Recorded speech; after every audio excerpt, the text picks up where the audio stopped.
semangat dakwah daripada almarhum Kiai Haji Muhammad Arifin Ilham. Identik azikra itu memang dengan zikir. Bahkan awal muasalnya sebelum ada legalitas yayasan itu adalah majelis zikir. Pertama, zikir ini adalah merupakan hisnul muslim. Dia benteng pertahanan seorang muslim ya. Iya.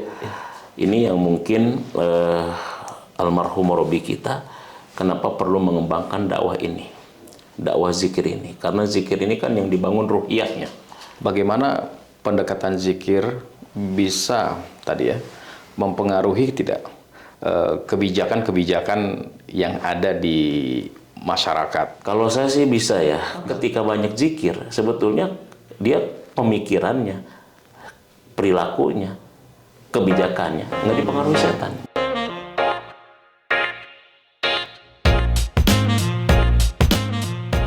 Assalamualaikum warahmatullahi wabarakatuh. Waalaikumsalam warahmatullahi wabarakatuh. Jumpa lagi dalam YouTube channel Halo Pengacara. Bagaimana kabarnya sahabat Halo Pengacara? Insya Allah mudah-mudahan dalam keadaan baik, sehat walafiat ya.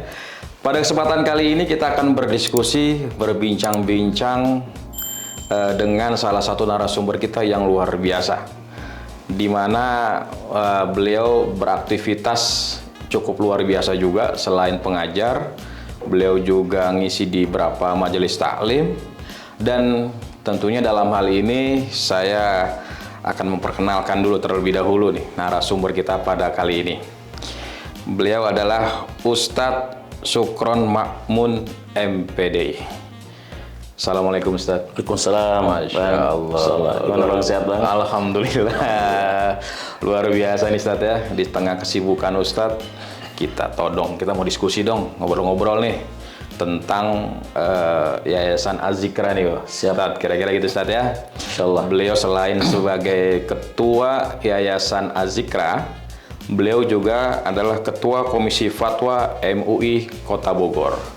Nah, pada kesempatan kali ini kita akan berdiskusi tentang semangat dakwah daripada almarhum Kiai Haji Muhammad Arifin Ilham.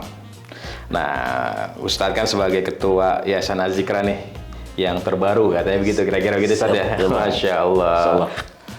Kalau bicara tentang Az-Zikra, maka hampir di semua pikiran publik adalah zikir. Karena identik Az-Zikra itu memang dengan zikir. Bahkan awal muasalnya sebelum ada legalitas yayasan itu adalah majelis zikir. Kira-kira itu Ustaz, benar ya? Betul. Jadi Ustaz bisa sedikit banyak ceritakan sebenarnya majelis zikir ini apa sih sebenarnya? Baik, terima kasih Bang Nasrullah. Insyaallah, alhamdulillah sudah bisa silaturahim ke yayasan kita, Yayasan Az-Zikra Sentul ya, Kabupaten Bogor. Ya, dari namanya saja kita bisa tahu yayasan ini sebetulnya bergerak dalam dakwah seperti apa. Ya, Az-Zikra sendiri kan diambil dari kata zikir, ya zikir. Zikir ini kan maknanya dua, satu menyebut, yang kedua mengingat. Menyebut dan mengingat. Dan zikir ini kan kalau kita baca dalam Quran ini kan luar biasa dahsyatnya. Ya, satu pertama zikir ini adalah merupakan hisnul muslim.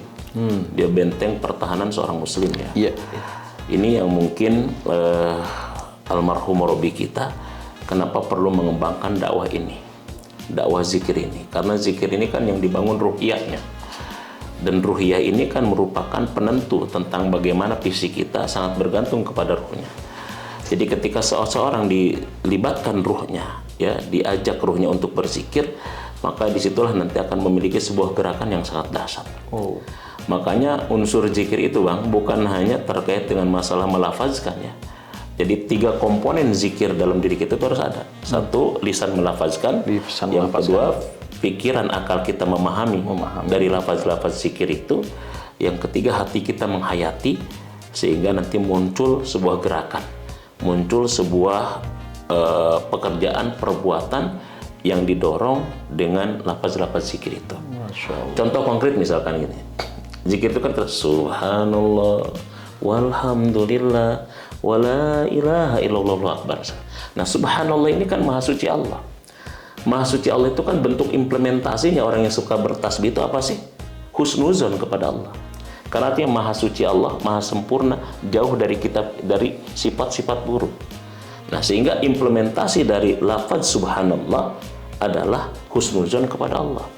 Jadi apapun yang diputuskan Allah itu sudah pasti yang terbaik. Nah, jadi begitu. Jadi itulah mungkin murabi itu dari zikir ini lahir nanti sebuah gerakan.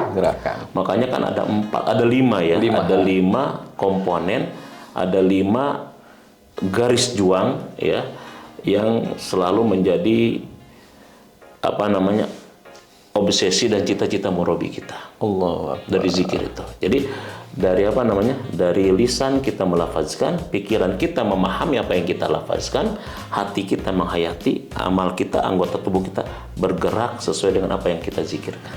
Masya Allah. Jadi di situ Bang sebetulnya. Ya, cuma orang kan memahami seolah-olah kita zikir itu kan hanya melafazkan saja. Ya. Padahal kita zikir itu adalah gerakan kita, pemikiran kita, ya semuanya adalah itu bersumber dari zikir. Dari zikir ya. Gitu Bang. Iya, Ustadz.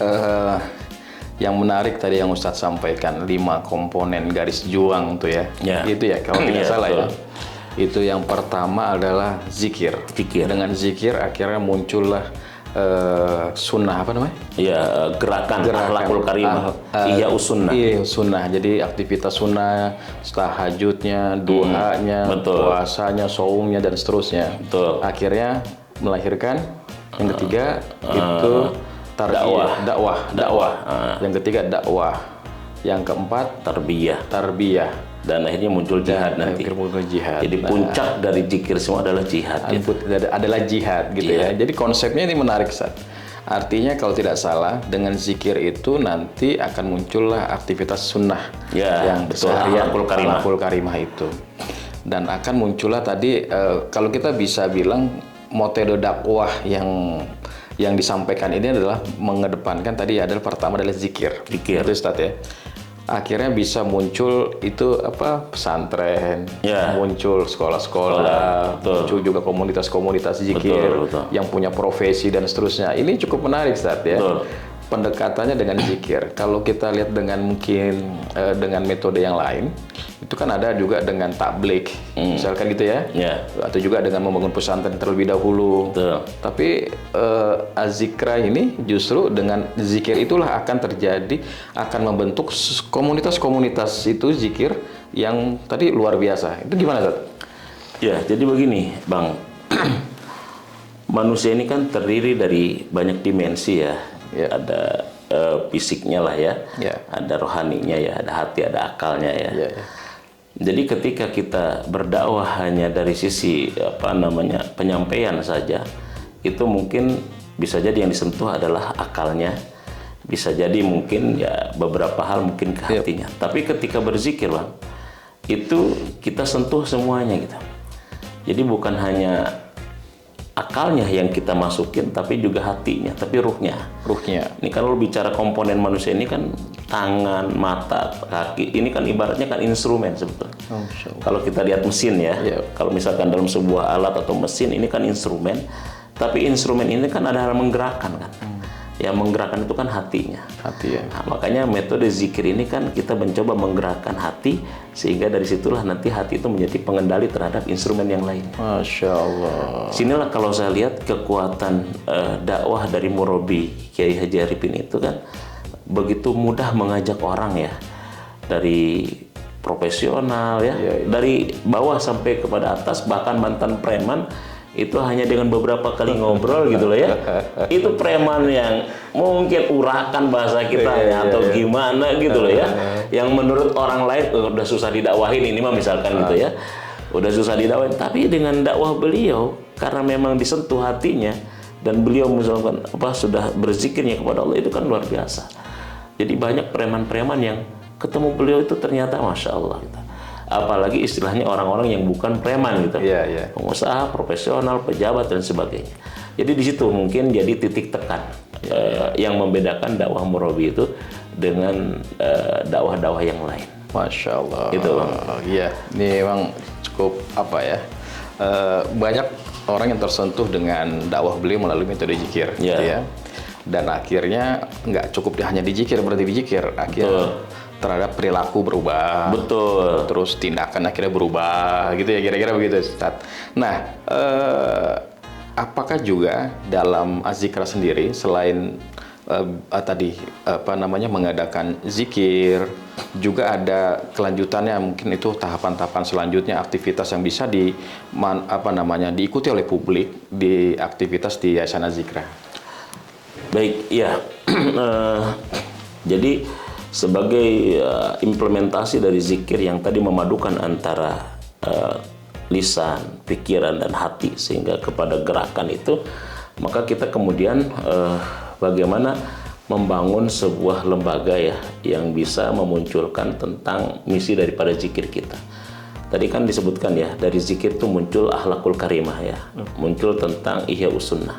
Nah, ini kan butuh sebuah pendidikan yang kontinuitas. Jadi tidak bisa.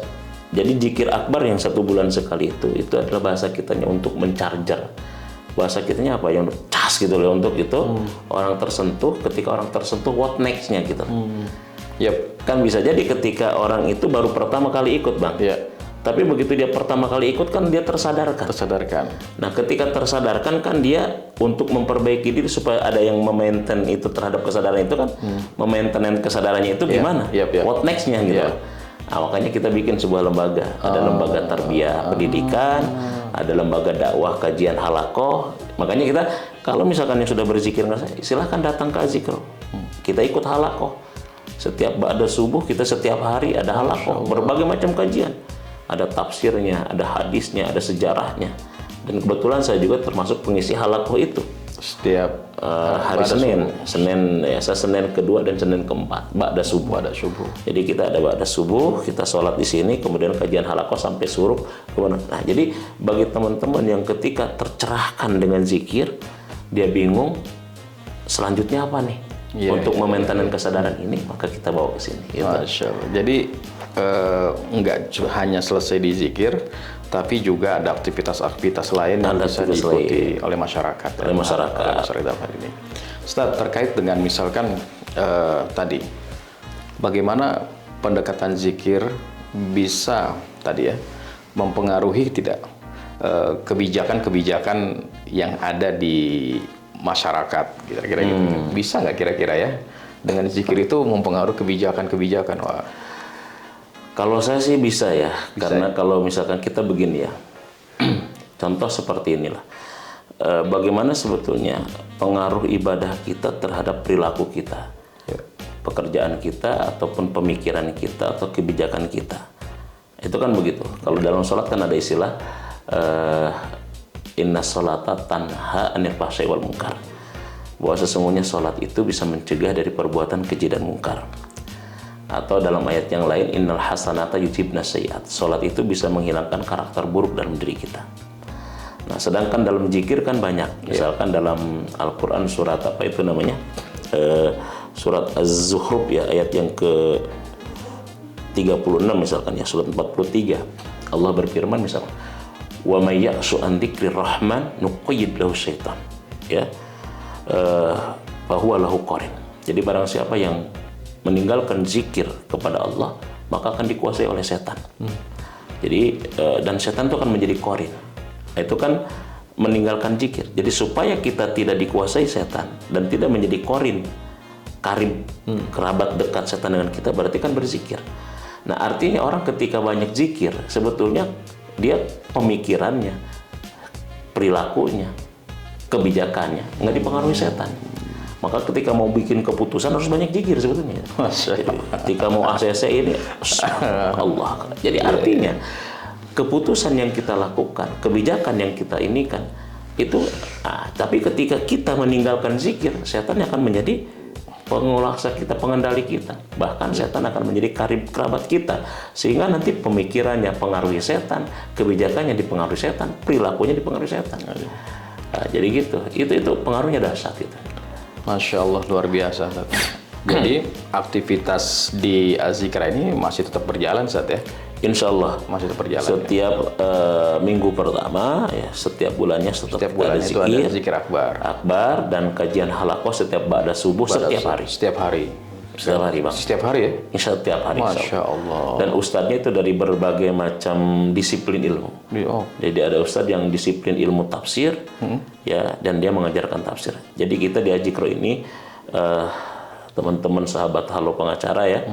Jadi yang mengajarkan tafsir memang adalah backgroundnya adalah ahli dalam bidang tafsir. Yang mengajarkan tentang tahsinnya memang dia punya sanad qiraat tahsinnya. Jadi memang bahasa kitanya linear gitu ya. Sesuai dengan kapasitas dan keilmuan yang dimiliki. Oke Ustaz, ini terakhir nih. Ustadz bisa kasih kata penutup buat para sahabat atau pengacara tentang manfaat zikir dan kenapa kita harus berzikir dalam keseharian kita. Silakan. Siap. Terima kasih Bang Nasrullah dari Halo Pengacara yang sangat luar biasa ya. Ini pengacara yang komprehensif ya. Karena menjadi pengacara para ustadz.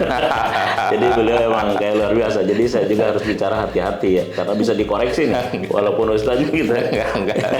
Ya, jadi pertama ya, kehebatan zikir ini kan, pertama orang yang berzikir itu senantiasa dia mengundang intervensi Allah. Jadi dalam ayat kan jelas, fazkuruni adzkurkum. Ya, ingatlah aku akan selalu mengingat kalian. Ya, jadi orang yang senantiasa berzikir, dia mengingat Allah, Allah akan ingat dia. Kalau sudah Allah ingat dia Allah intervensi. Kalau sudah Allah intervensi, nggak ada yang berat, nggak ada yang sulit, dan nggak ada yang tidak mungkin, Bang. Jadi zikir ini adalah merupakan cara mengundang intervensi Allah dalam kehidupan kita. Ini poin pertama yang paling penting.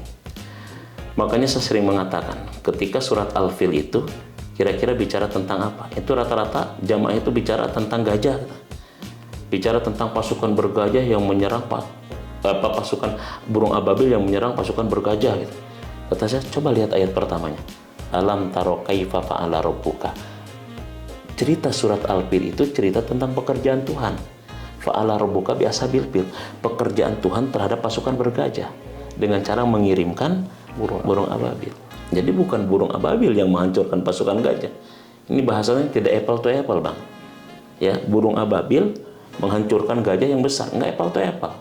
Tapi karena ada pekerjaan Tuhan pada pekerjaan burung, sehingga burung kecil memiliki kekuatan yang besar, sehingga gajah pun tidak berdaya. Masya Allah. Itu, jadi zikir itu begitu, pertama. Jadi oleh karena itu, maka apalagi nanti nih, Bang Nasrullah dengan tim kan ketika menghadapi pengacara yang kelihatannya gak apa, zikir aja kita udah. Zikir aja ya. Ya, zikir aja. Undang intervensi Allah sehingga kita jadi burung ababil yang mampu meluluh lantahkan gajah. Masya Allah. Itu poin pertamanya ya, manfaat zikir. Jadi satu, ya, zikir adalah sarana mengundang campur tangan Allah dalam pekerjaan dan kehidupan kita. Itu fadkuruni adzkurkum. Ya, ingat Allah, Allah akan ingat kita. Kalau sudah Allah ingat kita, Allah senantiasa bantu kita. Nah, yang kedua, zikir ini adalah benteng pertahanan kita terhadap tipu daya setan. Tadi Az-Zukhruf ya, 43 ayat yang ke-36 ya, surat Az-Zukhruf itu. Ayat 36. Wa may ya'su an dzikri rahman nuqayyid lahu syaitan. Orang yang senantiasa meninggalkan zikir, pengajaran Allah, maka akan dikuasai setan. Nah, artinya orang yang berzikir tidak akan dikuasai setan. Karena kalau sudah setan menjadi pengendali kita, ya tadi kebijakannya setan, keputusannya setan dan semuanya. Maka itu yang pertama. Setan ini kan musuh kita yang nyata ya, yang jelas. Itu yang kedua. Nah, yang ketiga, zikir ini mendatangkan ketentraman. Ala bidzikrillah tatmainnul qulub. Dengan berzikir hati menjadi tenang, menjadi tentram. Tenang ini kan kalau kita bahas kan nyambung ya ke ilmu psikologi dan sebagainya.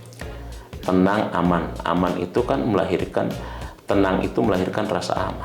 Aman itu melahirkan imun. Imun itu melahirkan kesehatan sebetulnya. Dan dalam kondisi apapun yang kita butuhkan kan ketenangan sebetulnya. Ketenangan. Orang Lera mengeluarkan uang berjuta-juta kan, orang Jakarta walaupun macet ke sana bingung tenang. Padahal tenang itu bukan ada di satu tempat. Tenang itu bukan ada di tempat yang indah. Tenang itu ada di hati kita. Nah, ketenangan itu bisa diproduksi dengan zikir kita. Jadi Ala bidzikrillah tatmainnul qulub. Dengan zikir kepada Allah, hati menjadi tentram, tenang, menjadi bahagia gitu loh ya. Makanya kalau kita lihat orang-orang berzikir itu seperti nyandu gitu loh ya. Seperti nyandu. Pikiran kita, akal kita mungkin tahu cara menuju sukses. Tapi kadang-kadang akal tidak tahu cara menuju bahagia gitu. Jadi cara menuju bahagia itulah dengan zikir gitu. Dengan zikir. Insya Allah.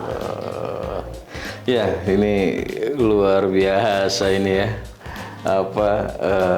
Ilmu yang kita dapatkan pada kesempatan kita kali ini tentang zikir, manfaatnya, dan tentunya dalam hal ini tadi ada 3 kata kunci ya yang cukup menarik ya Ustadz ya. Yang pertama dengan zikir maka kita akan melibatkan Allah dalam segala aktivitas kita.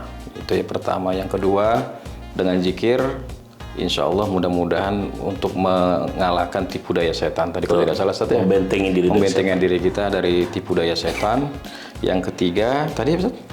Zikir itu untuk mendatangkan ketenangan. Untuk mendatangkan ketenangan. Ketenangan itu tadi kata Ustadz bukan karena dari suatu tempat atau bukan hanya ketika kita dalam suatu suasana, tapi ada ketenangan dalam hati kita gitu. Ketika kita selalu melibatkan Allah dalam segala aktivitas kita, kira-kira gitu Ustaz. Insyaallah. Syukron jazakallah Ustaz, syukron. Nah ini jadi bingung saya ini ya. Syukron jazakallah Ustaz, syukron gitu kan. Nah, tapi nggak apa-apa Ustaz. Terima kasih Ustaz atas waktu dan kesempatannya. Insya Allah mudah-mudahan kita ada kesempatan lagi untuk bersilaturahim. Insyaallah. Dan untuk sahabat Halo Pengacara, jangan lupa untuk like, comment, subscribe, and share video ini. Kalau ada pertanyaan terkait dengan zikir atau hal-hal berkaitan dengan azikra nih. Nah, ini ketua yayasannya nih, ketua yayasan yang baru. Insya Allah mudah-mudahan beliau sehat selalu dalam perlindungan Allah Subhanahu Wa Taala untuk mengemban aktivitasnya dalam menggawangi azikra yang kita cintai ini. Oke. Sekali lagi Ustaz, syukran jazakallah. Wa yakum jazakallah. Bang Nasrul sehat selalu semuanya. Bang Nasrul dan tim terima kasih banyak. Assalamualaikum warahmatullahi wabarakatuh. Waalaikumsalam warahmatullahi wabarakatuh.